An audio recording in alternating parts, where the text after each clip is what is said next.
সঙ্গীতা চ্যানেলে আপনাদেরকে স্বাগত। আজ আমি একটা নতুন রেসিপি তৈরি করেছি, চিংড়ি মাছ দিয়ে বাঁধাকপি। একবার বাড়িতে ট্রাই করে দেখবেন, খুব টেস্টি হয় খেতে। এখানে আমি একটা গোটা বাঁধাকপি কুচি করে কেটে নিয়েছি।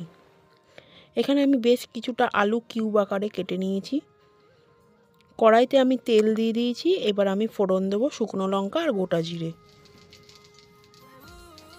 এবার আমি ওই আলুগুলো ভেজে নেব লাল লাল করে। একটু আদা কুচি দিয়ে দেবো ওই আলুগুলোর মধ্যে। এবার আমি কুচিয়ে রাখা বাঁধাকপিটা ওই আলুগুলোর মধ্যে দিয়ে দেব। দিয়ে আমি একটুখানি ভালোভাবে নাড়িয়ে নেব আলুগুলোর সাথে। তারপরে নুন দেবো স্বাদ মতো, হলুদ গুঁড়ো দেবো, লঙ্কার গুঁড়ো দেবো আর চিনি দেবো।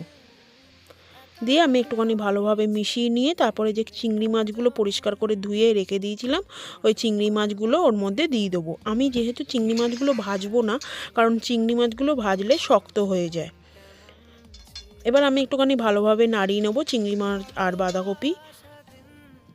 আমার রেসিপিটা তৈরি করা হয়ে গেছে। যদি ভালো লেগে থাকে তাহলে লাইক করবেন, কমেন্ট করবেন এবং শেয়ার করবেন। কমেন্ট করে জানাবেন আমার রেসিপিটি আপনাদের কেমন লেগেছে।